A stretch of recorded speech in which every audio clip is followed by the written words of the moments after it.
Hi, it's the M.L.M for the Soul channel, and I do have a new topic for today.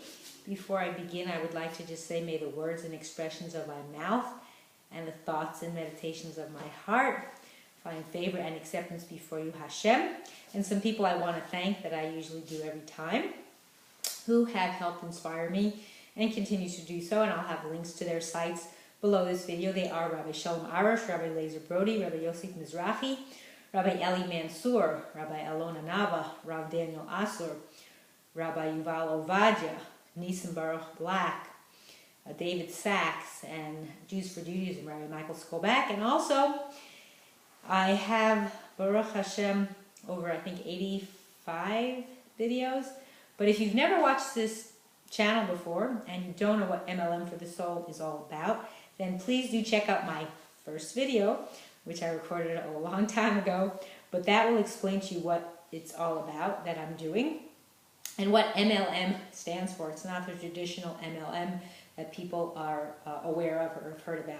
So I'm taking this topic again from this wonderful sefer called Lilmod, from the teachings of our sages. It's interpretations and stories on the weekly Sedra, and I'll have a link to the site, to the name of this book in case you want to see if you can still find it, if it's available. So we just did Parashat Yisro not too long ago, and it talks about when we received the Torah on Har Sinai. And I forgot to say what the title is for the day is Looks Aren't Everything, or Are They? So, you know, for example, talking about just something more physical as opposed to spiritual. So, for example, you go into a store or you see a fruit on a tree and maybe you think it's not good anymore because it's getting little spots on them or discoloration or starting to shrivel.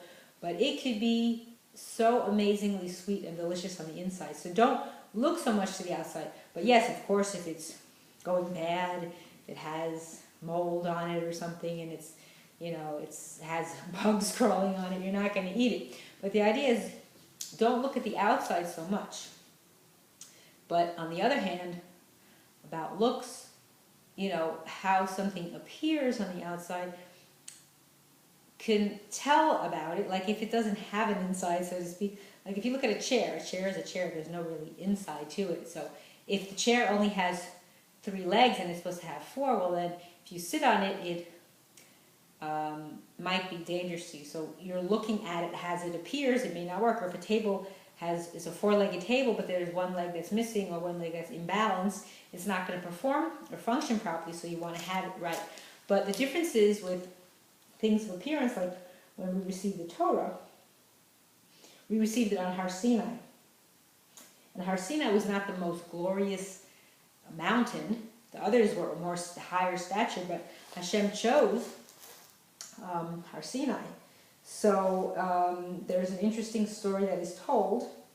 Before I get to that, so what it's saying here, that when Hashem decided to give the Torah to Bnei Israel, all the mountains wanted the honor of being the one to have the great event happen on their mountain. So, but Har Sinai, who didn't claim to be so great, felt it was unworthy, it actually was chosen by Hashem. So what does this demonstrate to all mankind? The importance of modesty and humility, in contrast to overbearing self-consciousness and pride. This certainly is the path preached in the Torah.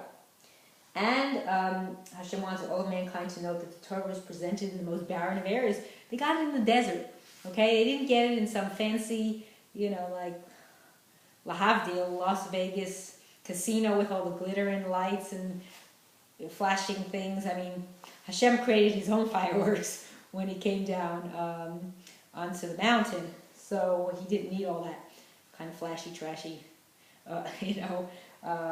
expose. So what we learn is that the Torah can provide its own glories and does not require the trappings of a shiny exterior to appear great. Same thing, a person is judged on the basis of his inner qualities rather than on the exterior he presents. So it's more talking about the internal righteousness, and avoid the materialistic goals. The Torah, rather than money and luxuries, can provide all the satisfaction that you need.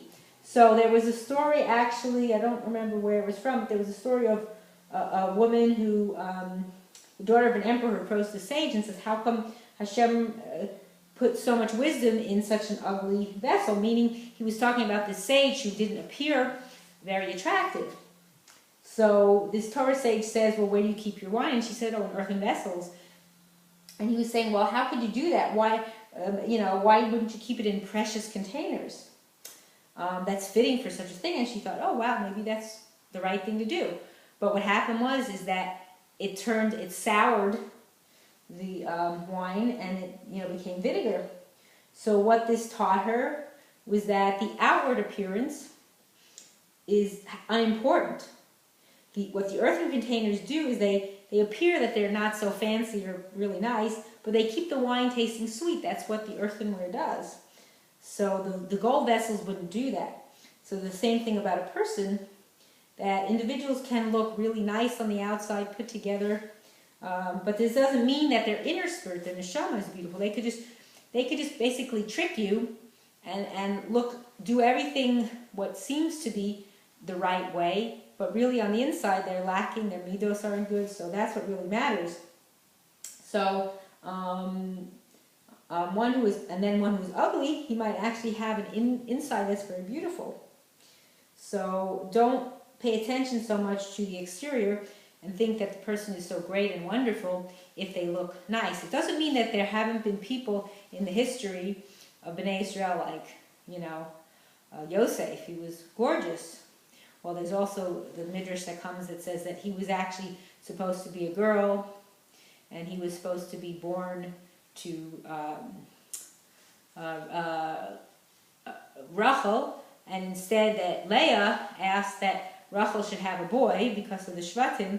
So basically that's why he had this beautiful, attractive appearance. He had more of a feminine from him, but he was gorgeous. Women would fall over themselves in Mitzrayim to see him. So, but he was also a very righteous person. So it doesn't mean that the outward appearance can't be, attractive, but don't take that as the be-all and the end-all. So the same thing with the Har Sinai, that's what I just said. That is very humble. And that's very important to remember, that we shouldn't look so much at the exterior. But yes, appearing modest, as we're supposed to do, is important. But don't try to be a faker, so to speak, like dress the part, but then you don't actually do what you're supposed to, because Hashem still knows. You could look like you're religious, like you're doing things right, but then you're actually not following the derech of Hashem and doing His will, and that's the most important thing. Like now, it's amazing that people think that they're following the ways of Hashem, but if they only learn the true stuff, the people that really have guided me, one of them, Rabbi Yosef Mizrahi of DivineInformation.com, he tells it like it is. And I have kind of been doing the same thing on my videos. Like, I'm not afraid to tell it like it is, like what we have to do that's most important. And the Torah says it. Other people kind of like to pick and choose what they want to share with the people, when what they're doing is they're causing more problems, because the people are not improving themselves. They're not following the Derech of Hashem. They're just kind of sliding by, and these certain people don't want to tell them the truth. Of course, some people may get upset, but yes, that's just the nature of things. But Hashem says these things in the Torah. Hashem tells you, if you don't follow my ways, things are going to happen. When you follow my ways, you'll have everything. I'll provide you with everything. The enemies won't harm you. All these things will happen. Measure for measure. What you do, what you put out, what you cook, so shall you. What you reap, so shall you sow. It's basically, like I say, it's not rocket science. Just like when you plant something in the garden. When you plant a seed and you water it, it'll grow, it'll sprout, it'll give you wonderful food, whatever you plan to grow, whether it's fruit, trees, or stuff that grows in the ground. But if you don't nurture it and don't care for it properly, you're not going to have the abundance, you're not going to have stuff come out that's good. If you just basically say, I don't want to bother, then that's what you get. So the same thing, lahavdil, spiritually, that's physically. So spiritually, the same thing is you have to nurture it properly. You have to give it the proper fuel. You have to do things the way Hashem says, not the way you think it should be done, or you don't, certain things you don't think are necessary. That's the way other people have started to become conservative and reform, because they changed what the Torah said, and we're not